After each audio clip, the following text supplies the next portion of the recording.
collègue de Bob depuis plus de 30 ans. Et ce qui me caractérise, c'est le fait d'avoir mené une carrière internationale dans au moins 3 continents et de m'intéresser à des thèmes de transformation d'entreprise, d'individus et d'équipes depuis toutes ces années. Voilà, et donc, je peux vous dire de plus, si ce n'est que le thème de la force mentale est un thème qui, comme le disait Anne-Christelle, est relativement commun, courant et qui a développé de nombreuses méthodes et outils dans le monde anglo-saxon, on y reviendra, et nous commençons tout juste à pouvoir déployer des approches force mentale dans la communauté francophone. Voilà. Donc, on va voir qu'est-ce que vous avez mis comme mot. Si vous avez mis le mot, je n'ai pas. Ah. Apparemment. Pour cette question, Bob. Oui, apparemment, il n'y a pas de réponse pour l'instant. Est-ce que les gens ont entendu la question? Est-ce que les gens qui disent des choses, mais attends, j'ai une image, moi aussi, bonjour, j'ai Chrome, ça ne fonctionne pas. Donc, je ne suis pas sûr. Bon. Ne vous préoccupez pas de ça. On va continuer. Donc, alors, souvent, quand les gens répondent, quand je pose des questions, on fait ce qui sort. Okay? Ce qui sort, en fait, c'est une image, des mots, plutôt, on va voir plutôt des images masculines, avec des mots comme Dieu, comme testostérone, comme musclé.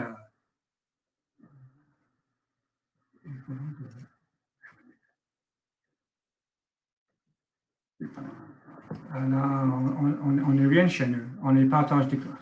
J'essaye, on va voir, ça devrait arriver.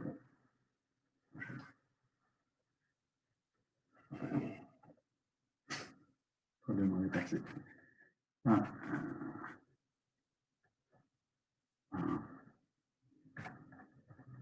Le PowerPoint est disponible dans les documents en bas à droite.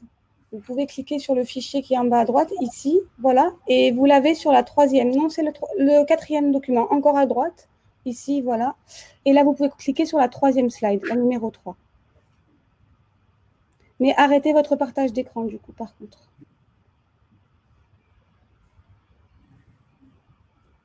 Donc, ça devrait marcher. Ok, je supprime ça. Bon, on va avancer. Slide suivante. Donc voilà, en fait, ce qui arrive souvent quand on parle, quand on pose ce genre de questions, quelles sont les images, quels sont les mots, on peut synthétiser ça plutôt par ce que vous voyez là, le nœud d'acier d'un Terminator avec les émotions d'un plancton. Donc on voit les images souvent, c'est, comme je dis, c'est musclé, c'est souvent des hommes. Enfin, si vous allez surfer un peu sur le web, vous allez mettre force mentale, vous allez voir des images militaires, sportifs de haut niveau, etc. Donc, ce qu'on va vous présenter aujourd'hui, on va essayer de démystifier un peu cette notion, parce que ce n'est pas de tout ça. Voilà. Donc, aujourd'hui, on va essayer de vous expliquer pourquoi nous, on considère que la force mentale est importante. On va essayer d'expliquer un peu les origines, son histoire. C'est vrai, c'est un sujet un peu à la mode aujourd'hui, mais ce n'est pas forcément si nouveau que ça. Comment ça se définit? Il y a plusieurs définitions de la force mentale, mais aujourd'hui, on arrive à une définition un peu benchmark. On va essayer de voir comment on peut évaluer, comment on peut mesurer la force mentale et surtout, comment développer la force mentale. Donc, si vous avez des questions, n'hésitez pas à les mettre dans le chat. Si vous ne comprenez pas, n'hésitez pas à me dire. Je vais essayer peut-être parler plus lentement, plus clairement. Donc, voilà pourquoi la force mentale est importante. Donc, il y a pas mal d'études dans des domaines différents de la force mentale, avec des ados, avec des enfants, des sportifs, des militaires, de police. Il y a plein d'études différentes qui montrent quand même que la force mentale explique en partie notre performance. Donc, les gens qui ont une force mentale élevée, ils ont une performance qui est mieux. deux fois jusqu'à 25% de performance mieux. C'est les gens qui sont plus positifs dans leur comportement, ils sont plus j'ai peur, ils sont plus engagés, plus positifs. Pour le bien-être aussi, c'est les gens qui sont plus de satisfaction dans leur vie, un meilleur management de stress. Ils sont les gens qui vont harceler moins et aussi les gens qui se seront harcelés moins. Et en plus, ça donne plus des aspirations. Les gens avec force mentale, ils ont plus d'ambition, plus de vision. Et c'est vrai, on peut le voir, c'est quelque chose qu'on voit chez les entrepreneurs, les gens qui veulent oser faire les choses. Voilà, quelques exemples. Il y a pas mal des études faites, pas des Britanniques, mais aussi ailleurs, des Américains, des Suisses, et les études faites en Belgique, etc., qui contribuent à quelque chose aujourd'hui qui peut être quelque chose de plus scientifique en termes de force mentale, peut-être quelque chose de plus objectif aujourd'hui et moins subjectif comme c'était dans le passé. Alors, un peu d'histoire. En fait, c'est pas quelque chose complètement d'aujourd'hui. En fait, les premières études sur la force mentale, sans être nommé la force mentale, en fait, c'était la fin du XVIIIe siècle. On était dans le période en termes de leadership de The Great Man. Donc, il y avait des chercheurs à l'époque qui voulaient comprendre pourquoi certaines personnes, certains de ces grands hommes, pourquoi ils réussissent à faire des choses et d'autres ne réussissent pas. Donc, ils essaient d'étudier cet axe-là. Et puis, au fil des années, il y a des gens qui ont fait des contributions différentes et diverses. Il y a Rotter qui a essayé de comprendre pourquoi certains gens, ils ont une boussole interne. Donc, ils sont guidés par leurs propres ambitions, leurs propres valeurs, leurs propres désirs. Et d'autres, ils sont plutôt guidés par l'extérieur. Il y a un marque très important dans le développement de force mentale. C'était Susan Caboza dans les années 70 qui a fait une étude sur les Américains. En fait, c'était des gens qui sortaient de grandes écoles américaines comme MIT, Harvard, etc. Et elle voulait comprendre pourquoi ces gens-là, avec double diplôme, une grande formation, pourquoi certains réussissent de grandes choses et d'autres pas. Donc, elle a adopté le terme hardiness. C'était vraiment une marque dans la signification, entre guillemets, de la force mentale. Deuxième grand marqueur, quand même, c'était Peter Clough, psychologue anglais, à l'origine psychologue de sport, qui a travaillé avec pas mal de sportifs au niveau britannique, des gens dans les Olympiques, Tour de France, etc., qui a trouvé que en fait, les sportifs avec cette force mentale élevée, ils étaient capables de rebondir beaucoup plus vite et récupérer beaucoup plus vite vis-à-vis une grande déception. Donc aujourd'hui, même s'il y a plusieurs définitions, moi je suis ingénieur chimiste d'origine. Si on demande tous les ingénieurs chimistes dans le monde, c'est quoi le numéro de Reynolds, tout le monde va dire la même chose. Si vous demandez les praticiens de force mentale, vous aurez plusieurs définitions. Mais quand même, il y a une définition aujourd'hui qui est en bas là, une qualité qui détermine en partie comment chacun affronte les défis, les sources de stress et de pression, qui commence à devenir quand même un peu la définition, un peu benchmark dans le monde psychologique aujourd'hui. Alors donc un concept, un construit psychologique qui repose en fait sur 4 grandes dimensions. Une première dimension, on va y revenir, c'est la notion de maîtrise de soi et de son existence, maîtrise ou contrôle. Une logique, une dimension d'engagement, donc une capacité à s'impliquer personnellement. Une composante, une dimension qui est la notion de défi, donc le sens du défi, la prise de risque, et puis également une logique de confiance en soi et confiance interpersonnelle, c'est-à-dire dans les autres, dans la relation que j'instaure avec les autres. Donc, 4 construits de base.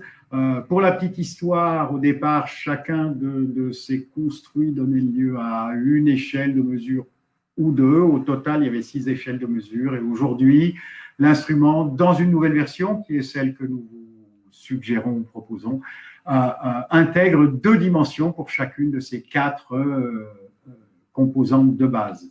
Au total, finalement, cette force mentale, c'est un état d'esprit. Le mot anglais, c'est mindset. c'est-à-dire à la fois une façon de voir, de percevoir, de penser, de ressentir aussi, qui va orienter nos décisions et nos actions.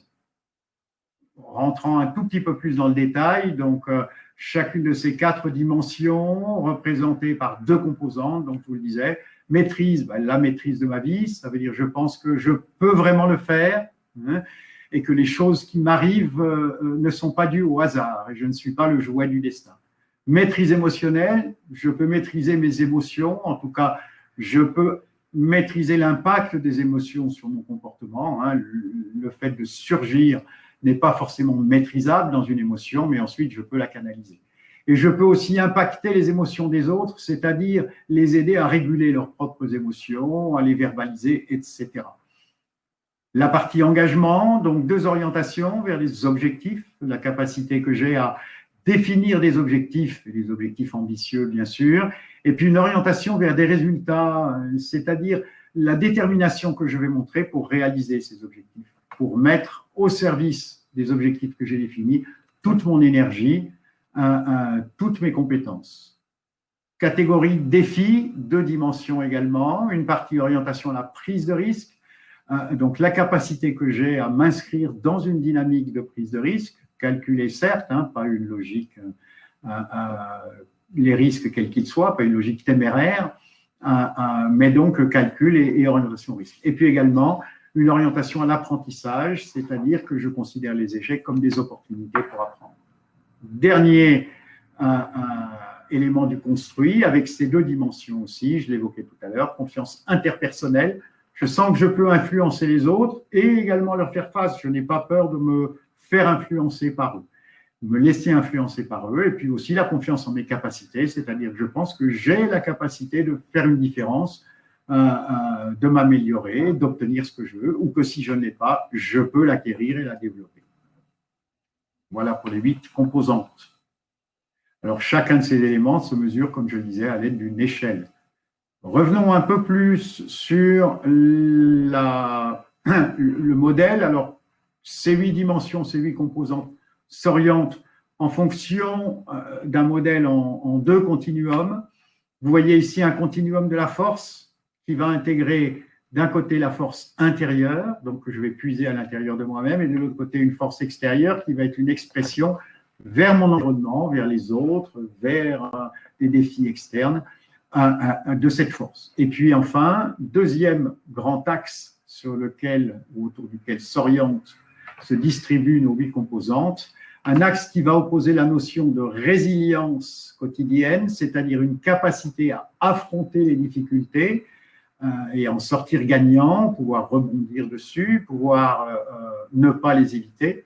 Et puis une logique de positivité qui consiste à saisir, voir et saisir les opportunités qui existent dans l'environnement.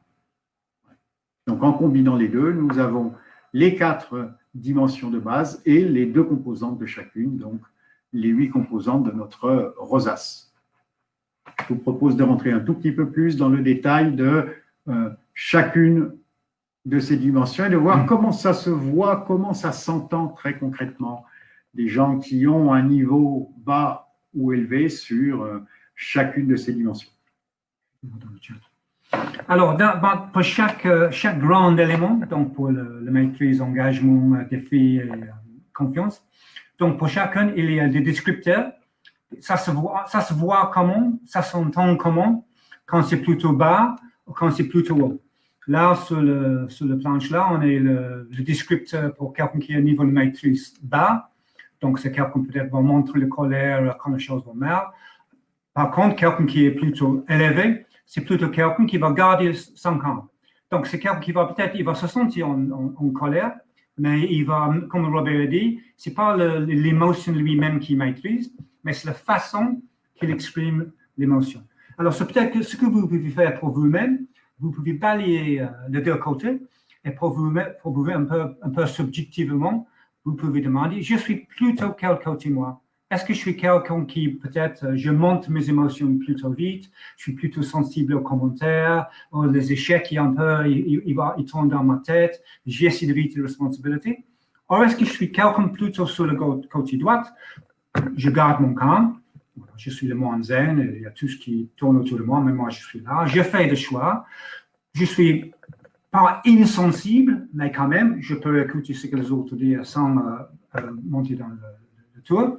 J'accepte les erreurs facilement, je bâtis sur les résultats positifs, etc. Donc, pour vous-même, vous pouvez le placer un peu subjectivement. On va voir tout à l'heure avec les outils qu'on a aujourd'hui psychologiques pour voir comment on peut, psychométrique, comment on peut mieux se placer d'une façon objective. Donc, ça, c'est le premier grand élément de la force mentale, c'est la maîtrise. Donc, dedans, il y a la maîtrise de ses émotions et la maîtrise de sa vie. Donc, si on voit le deuxième, on fait le tour de pendule. Le deuxième, c'est l'engagement. Donc, même chose, on est le descripteur qui décrit un peu les gens qui sont plutôt bas en engagement, donc les gens qui sont peut-être intimidés par des objectifs, des buts, surtout des objectifs peut-être un peu challengeants. Donc, ils vont essayer d'éviter d'avoir des objectifs. C'est les gens qui sont facilement distraits de ce qu'ils ont à faire. Il va se concentrer plutôt par les non-essentiels. Il ne va pas vraiment rester concentré sur ce qu'ils ont à faire. Par contre, les gens qui sont cette notion d'engagement plutôt développée, c'est les gens, en fait, ils vont chercher des objectifs et aiment définir des buts, des objectifs un peu challengeants. Il va définir des objectifs exigeants. Il va travailler dur. Il va vraiment arriver. Il va prioriser les activités. Il ne va pas faire n'importe quoi. Donc, il va rester focalisé sur ce qu'ils ont à faire. Donc, encore, vous pouvez vous mettre un peu sur l'échelle. Est-ce que je suis plutôt côté gauche? Est-ce que je suis plutôt sur côté gauche, sur l'axe engagement? Donc, dans l'engagement, on a l'orientation objectif et l'orientation résultat. Donc, si on voit le troisième, là, on est dans l'élément défi, dans lequel il est l'orientation risque et l'orientation apprentissage. Donc, sur le côté gauche, encore, on est le descripteur, le mot, le comportement qui décrit quelqu'un qui est plutôt bas au niveau du défi. Voilà, c'est quelqu'un qui, clairement, il va éviter la compétition. Il va prendre un rôle plutôt de suiveur. Il ne va pas aller dans le changement. Il va rester dans son zone de confort. Ou s'il sort, ça va être vraiment de petites sorties très sécurisantes. Par contre, quelqu'un qui est plutôt haut dans son côté défi, c'est quelqu'un qui va clairement chercher la compétition. Il ne va pas juste rester là pour que la compétition arrive. Il va être proactivement, il va chercher la compétition. Il va prendre le rôle de leader dans une équipe. C'est quelqu'un qui va chercher le changement et sans doute promouvoir le changement. Et c'est quelqu'un qui va sortir clairement de son zone de confort et prendre le risque, peut-être bien calculé, mais quand même, il va essayer quelque chose de nouveau qui est différent. Donc, encore, vous pouvez balayer rapidement, dire est-ce que je suis plutôt gauche, plutôt droite, plutôt au milieu. On peut être très à gauche, un petit peu à gauche, plutôt à droite. Il y a des positions de tout type. Et puis le dernier, là, dans le grand thème de confiance, là, c'est la confiance interpersonnelle et la confiance dans ses capacités. Donc, les gens qui sont plutôt bas sur cette échelle-là, donc c'est clairement les gens qui vont éviter la lumière. Donc, ce n'est pas les gens qui se mettent debout, faire de grandes présentations, ils vont essayer d'éviter tout ça, jouer profil bas, c'est facile quand challenger, peut-être permettre d'autres dominer les échanges, se montrer plutôt passif. Par contre, les gens qui ont cette confiance en eux, cette confiance interpersonnelle et confiance dans ce qu'ils savent, leur capacité, c'est eux, ils vont prendre plutôt plaisir à montrer leur capacité. Ils vont prendre plaisir à montrer aux autres ce qu'ils savent. Donc, ils vont oser prendre des risques, ils vont faire face aux autres quand challenger. Ça, c'est important. Les gens qui sont cette force mentale élevée, ils ne vont pas critiquer les autres, mais quand ils sont critiqués, ils vont faire face à ces gens-là. Ils vont le challenger, ils vont trouver des arguments pour expliquer ou défendre leur propre point de vue. Donc, dernier cas, vous allez encore vous mettre, est-ce que je suis plutôt côté gauche, est-ce que je suis plutôt côté droite? Alors, nous vous avons invité à faire une évaluation extrêmement intuitive et rapide de là où vous pourriez vous trouver sur chacune des 4 grandes dimensions. Mais il existe des instruments de mesure qui sont validés, qui ont été appliqués sur des populations importantes. Alors, deux grands types d'instruments de mesure. D'abord, dans un premier temps, des approches ciblées. Bob le mentionnait sur les travaux de Peter Clough sur les sportifs de très haut niveau. Donc ça, c'est l'origine des premiers instruments de mesure. Ou bien alors des mesures qui sont partielles et qui vont être concentrées sur une ou deux dimensions. Bob en parlait également quand il vous donnait quelques clés sur l'historique des travaux qui tournent autour de la force mentale. Donc, mesurer de la confiance en soi et dans les autres, mesurer le sentiment de maîtrise, par exemple, à travers ce qu'on appelle le locus de contrôle. Tout ça, il existe des instruments qui permettent de le faire. Donc, dans les instruments historiques, Jim Loehr avait développé un instrument, un outil pour pouvoir mesurer un profil par rapport à la notion de performance et de recherche de performance. Au contraire, une logique de plus easygoing. Un inventaire de force mentale déjà développé par Simon Middleton, l'échelle du grit développée par Angela Duckworth, etc., etc. En revanche, ce sur quoi nous aimerions insister, c'est l'instrument de mesure donc, qui a été développé par l'équipe de Peter Clough de l'université de Hull, qui a maintenant une bonne quinzaine d'années. Et l'intérêt de cet instrument, c'est que c'est une approche tout public, donc il est administré à la fois à des sportifs de haut niveau, des managers, des salariés, mais également des étudiants, des scolaires, des lycéens, des gens avec tout type de niveau d'études. Ça ne demande pas un niveau d'études bac plus quelque chose pour pouvoir répondre aux questionnaires, etc. Deuxième élément, cet outil est un outil intégré puisqu'il intègre 8 composantes, 4 dimensions, et donc reprend la plupart des dimensions qu'on retrouve partiellement dans les autres outils de mesure de la force mentale. Donc, deux outils. Dans un premier temps, Clough et son équipe ont développé un outil qui était organisé toujours autour des 4 dimensions, mais avec simplement 6 composantes. Et depuis quelques années, le MTQ+, a été construit et validé, normé sur des populations significatives et importantes. Et donc, il intègre, comme nous vous l'avons montré, 2 composantes dans chacune des 4 dimensions.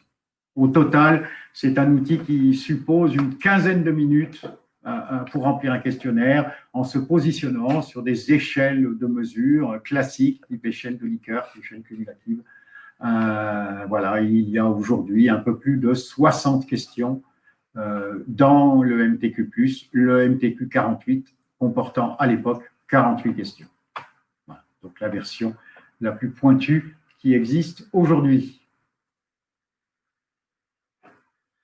Donc, on a essayé d'expliquer un peu d'où viennent les forces mentales, un peu l'histoire. On a essayé de définir, on reste du moment qu'on peut mesurer. Souvent, à ce moment-là, la question que les gens me posent, c'est « mais est-ce que moi, j'ai de la force mentale ?» En fait, la réponse simple, c'est oui. En fait, nous avons tous de la force mentale. On n'est pas tous équipés de la même façon, de la même manière. Donc, en fait, les études nous montrent que la force mentale, en fait, suit une distribution gaussienne, une distribution normale. Donc, il y a des gens qui ont beaucoup, et des gens qui ont moins, et puis des gens qui ont un moyennement niveau de force mentale. En fait, moi, j'ai appris ça il y a 15 ans, quand j'étais formé aux forces mentales par Peter Clough. J'étais une de ses premiers élèves, entre guillemets. Et en fait, une des premières choses que moi j'ai fait quand j'ai commencé à faire travail sur la force mentale en France, tu peux cliquer là-dedans, c'était. Voilà, j'ai fait une étude d'équivalence sur une population française. Donc, ça m'a pris quelques années. Donc, en utilisant le questionnaire, j'ai interviewé pas loin de 1000 personnes. J'ai mis tout le résultat dans la machine. Et en fait, je reproduis une courbe qui est quand même relativement normale. C'est vrai, il pousse un petit peu vers la droite, mais quand même, je trouve qu'il y a une bonne réputation d'une population normale. Donc, parmi mes 1000 personnes, j'avais le président des entreprises, j'avais des apprentis, j'avais le manager, le chef de projet, le consultant, un peu de tout. Donc, c'est une population quand même assez large dans laquelle je me suis moi-même conforté en disant oui, il semble quand même que la force mentale est distribuée d'une façon normale. Et en fait, en regardant le sous-critère, en fait, dans une distribution normale, normalement, on doit tomber sur une moyenne de 5,5. Et en fait, je n'étais pas plus loin. Donc, il me semblait que l'approche est validé. Comme je disais au début, je suis ingénieur chimiste par formation, donc j'ai un côté un peu scientifique. J'aime pas trop les choses subjectives. J'ai voulu valider certaines études.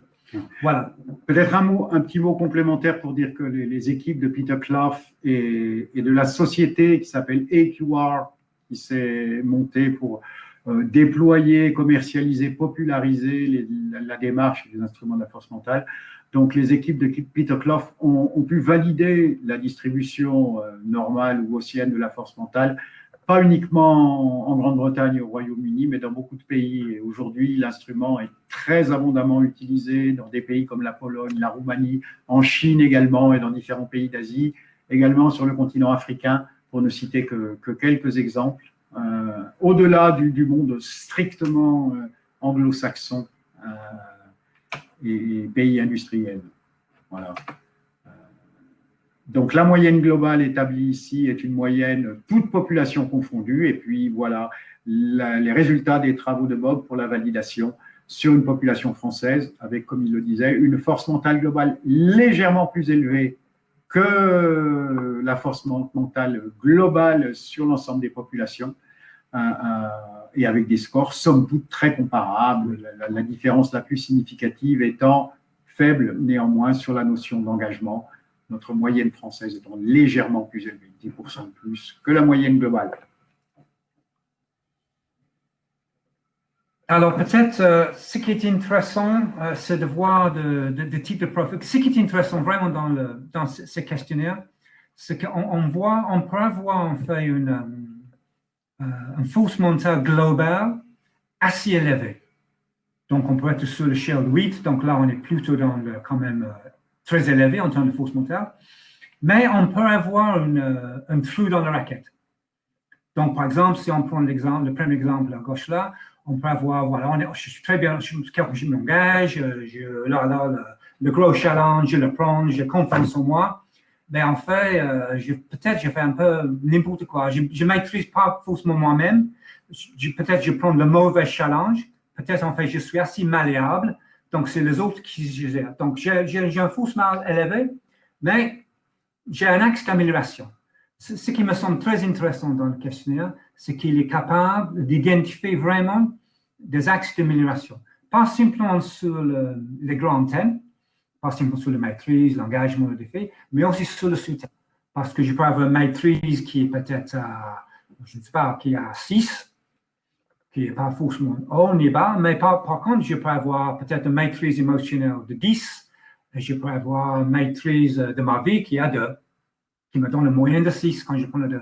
Donc, on peut aller vraiment voir dans le détail, et chaque profil, il nous dit quelque chose de nous, et ça nous permet vraiment de cibler les axes de développement, parce qu'on voit, on peut développer notre force mentale.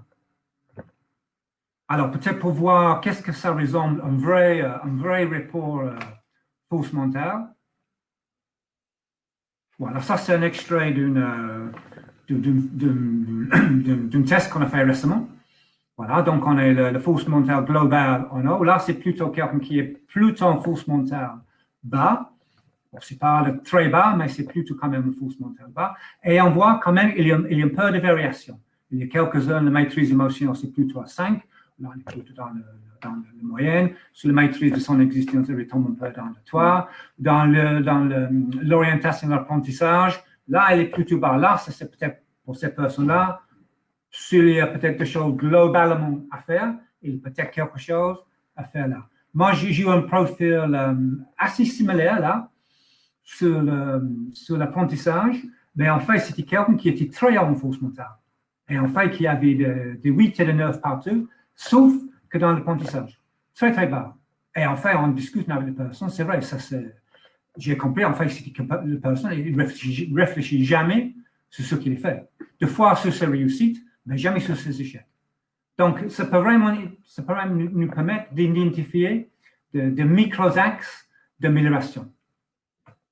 Voilà.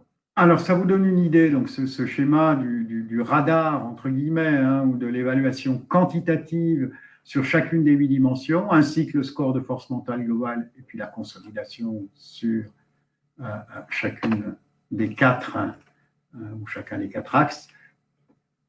Pour vous donner une idée complémentaire, les rapports édités par AQR autour de la force mentale, sur chacune des 8 dimensions, là on vous en présente qu'une seule, vous propose bien sûr un rappel de la note obtenue entre 1 et 10, quelques éléments qui sont peut-être difficiles à déchiffrer sur vos ordinateurs parce que c'est écrit tout petit, quelques éléments descriptifs, 4 à 6 phrases qui décrivent les comportements typiques de la personne, avec des forces et avec des points éventuellement plus faibles, et puis un ensemble de bullet points entre 5 et 7 la plupart du temps, qui vous offrent des suggestions pour le développement avec des choses très concrètes, très pratiques, qui permettent, à travers des petits exercices, de renforcer, de développer la composante en question. Donc, pour chacune des 6 composantes, il y a de façon systématique des wordings, des phrases avec les affirmations caractéristiques, descriptives, et puis des suggestions pour le développement. Voilà pour ce qui constitue l'essentiel de l'instrument de mesure de la force mentale, MTQ+. Alors, nous vous avons parlé d'une mesure individuelle, et un premier axe de travail et d'exploitation, effectivement, c'est tout ce qui va être individuel.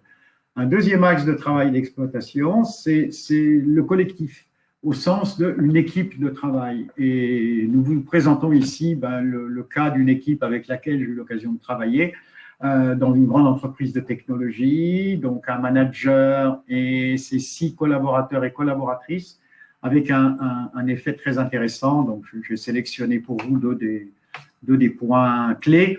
D'abord, la force mentale de l'équipe.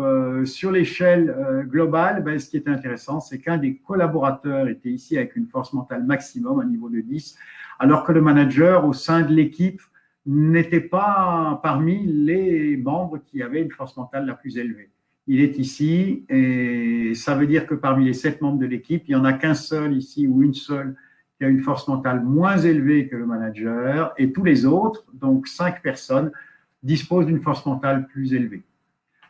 Si on rentre un peu dans le détail ici, pour la petite histoire d'ailleurs, la personne qui était ici à 10 était un ancien champion national de canoë-kayak et qui avait participé à des championnats d'Europe, championnats du monde et championnats olympiques.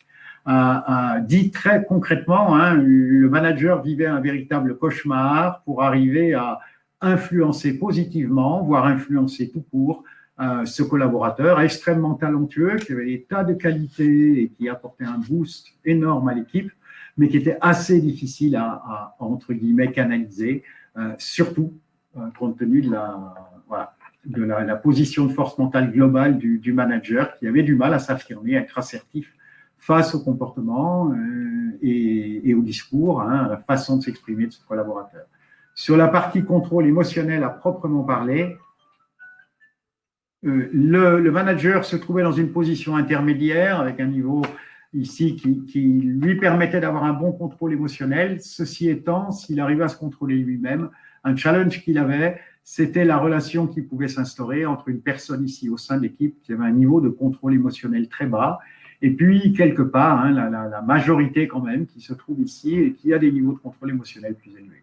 Il y avait parfois des situations extrêmement tendues entre les 2 collaborateurs ici qui disposaient d'un niveau élevé de contrôle émotionnel et puis la personne qui se trouvait ici qui était très facilement débordée émotionnellement, et ça pouvait donner des situations dans lesquelles il y avait des pleurs dans le bureau, il y avait des coups de gueule, des portes qui claquaient. C'était destructeur pour l'équipe. Le manager avait quelque part et souvent du mal à bien gérer la situation. Il se sentait aussi très affecté, même s'il essayait de ne pas le montrer.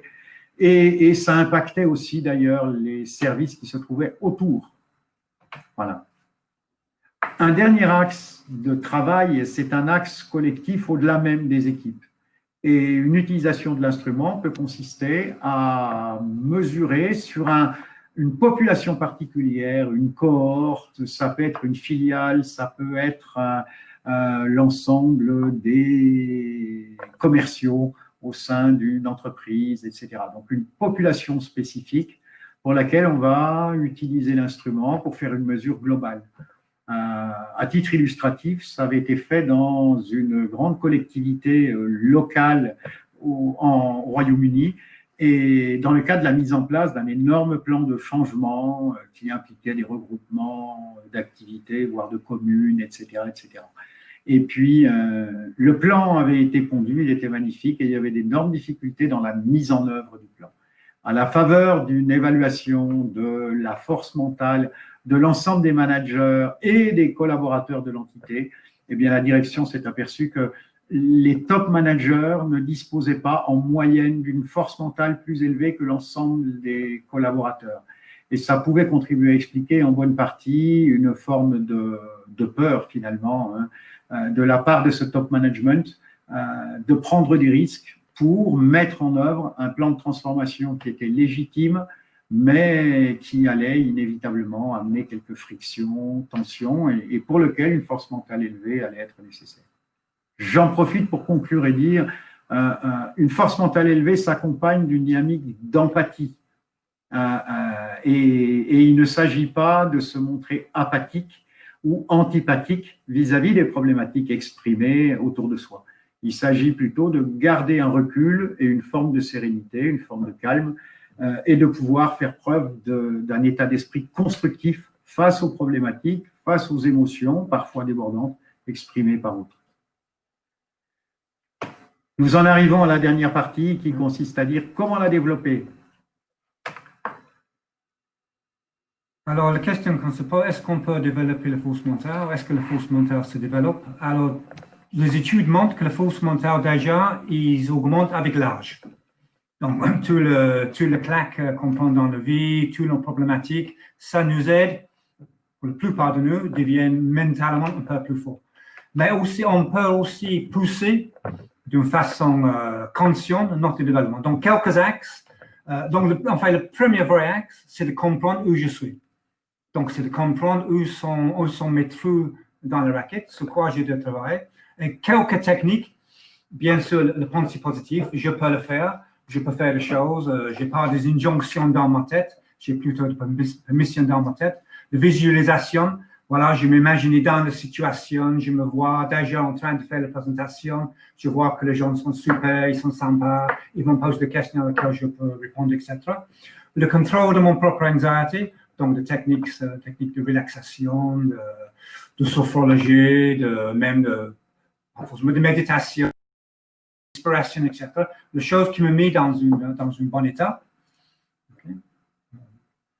Donc, le contrôle d'intention, la focalisation. Donc, je veux concentrer sur mes priorités. Donc, je vais essayer de définir qui sont vraiment mes priorités. Je ne veux pas pris juste par les petites urgences qui arrivent ici et là, les petites choses qui ne sont pas vraiment importantes. Donc, j'ai été vraiment là dans mes priorités, donc les choses qui sont à la fois urgentes et à la fois importantes. Le gens avec une force mentale élevée, quand même, il va définir des objectifs. Donc, on va aider les gens de clarifier ce qu'il veut faire. Il ne faut pas juste faire quelque chose, va être spécifique, mesurable, atteignable, etc. Je pense pas que les gens connaissent le modèle SMART. Donc, évaluation, feedback, perception, réalité. Robert a dit là, juste sur la force mentale, c'est intéressant. C'est vraiment la plupart des gens, je veux dire, que moi je connais qui ont une force mentale élevée, ils ont cette empathie. Il y a certains qui rentrent dans le côté obscur de la force mentale. Donc, ils deviennent un peu terminateurs. C'est là, souvent, on a besoin de cette feedback, juste pour m'assurer. Moi, je me vois comme quelqu'un de déterminé. Et par l'extérieur, je peux être perçu, par exemple, comme quelqu'un qui est purement têtu. Voilà. Donc, cette notion d'évaluation feedback est intéressante. Et aussi, on peut faire du biofeedback. On peut mesurer notre pouls, notre rythme cardiaque, et on peut agir dessus. Donc, il y a pas mal de techniques. On peut travailler sur l'assertivité, on peut travailler sur les autres émotions, et éviter de passer de neutre dans une rage pas possible, voir qui sont les différentes étapes. Donc, plusieurs techniques relativement simples à mettre en place. Alors, comment tout ça se pratique et se développe? Eh bien, ça peut se faire seul ou en groupe, en présentiel ou en ligne, et en forme inter ou intra-entreprise ou organisation. Nous passons à une partie strictement commerciale et business. pour vous expliquer les prestations que nous offrons, que nous proposons autour de la force mentale. Un premier type de prestation qui est la prestation d'évaluation. Alors bien sûr, ça consiste à remplir le questionnaire, recevoir son rapport MTQ+, mais pas que.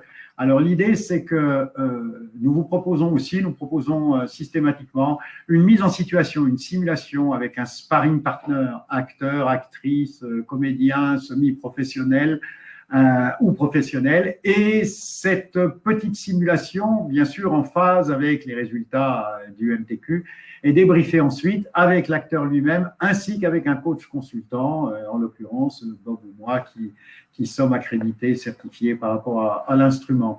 Tout ça pour pouvoir déboucher sur un plan d'action très concret avec 2 ou 3 actions sur chacune des composantes pour lesquelles il peut y avoir de façon légitime des développements, des améliorations à mettre en place.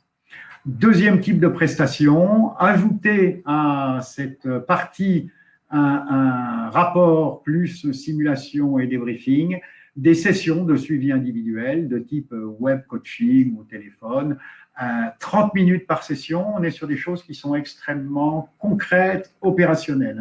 L'approche force mentale est vraiment une approche qui consiste à mettre en place des choses très simples, concrètes, terre à terre, applicables et mesurer ensuite des résultats.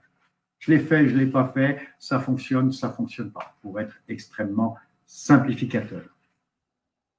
Également des prestations qui ont à voir avec la notion d'équipe. Je vous donnais tout à l'heure, vous montrais brièvement quelques résultats d'un travail d'équipe. L'idée là est de pouvoir, au-delà des aspects individuels, donc le rapport individuel et des entretiens de débriefing, pas de travail cette fois-ci avec un acteur. L'idée est de pouvoir consolider ça dans un rapport collectif avec des scores, des analyses sur chaque composante, un débriefing avec le manager, un co-design d'un séminaire ou d'un événement qui va permettre à l'équipe d'échanger autour des profils individuels, de comment chacun se perçoit les autres, et puis de consolidation autour des forces et des trous dans la raquette de l'équipe. Tout ça permet de déboucher sur un plan d'action, rien d'extraordinaire, ça doit vous rappeler des choses réalisées à partir d'autres outils. Je voyais à l'instant une réflexion disant « ça ressemble à la MBTI ». Oui, tout à fait, à la différence près que le MBTI porte sur des éléments qui sont vraiment, comme le disait Myers-Briggs, ce qu'on a au berceau, ce qu'on apporte au berceau, alors que là, nous sommes largement sur des éléments qui sont influençables, et c'est la bonne nouvelle d'ailleurs, c'est qu'on peut les développer. Et on va retrouver des dynamiques et des approches qui sont un peu toujours les mêmes de ce qu'on va trouver dans la dynamique des groupes restreints pour développer les équipes. Et puis également, je le mentionnais, la possibilité au niveau d'une organisation, d'une institution, ou d'une partie de cette organisation, département, fonction, filiale, etc., choisir des populations cibles, un échantillonnage éventuel, pour éventuellement ne pas dire on va interroger 1000 personnes, mais on en prend 250 parmi une population de 1000, et ça nous donnera une bonne idée d'ensemble de la distribution.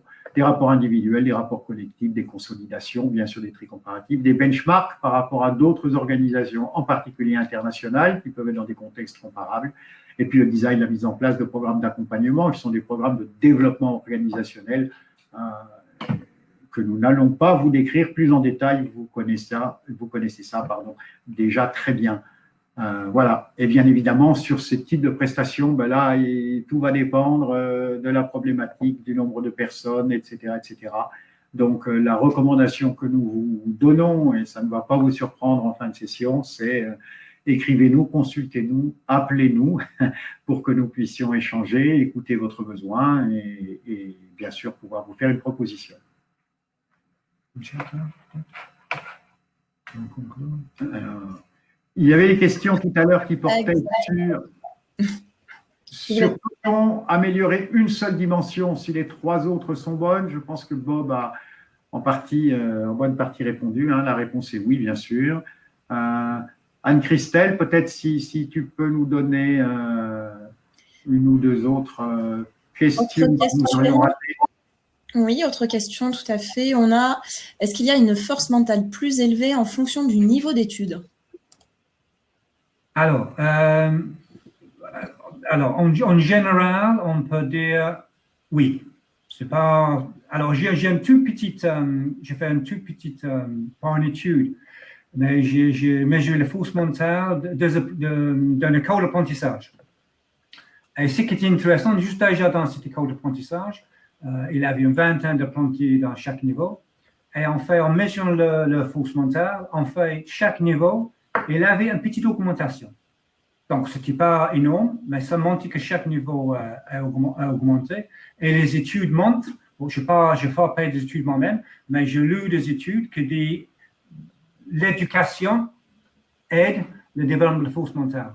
Mais en disant ça, une de les toutes premières études qui était faite sur la force mentale, en fait, c'était avec des graduates d'une école de business suisse, en fait, qui était en grand échec en termes de leur vie professionnelle.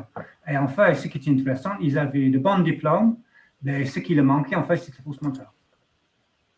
Voilà. Je ne sais pas si ça répond à la question, mais voilà.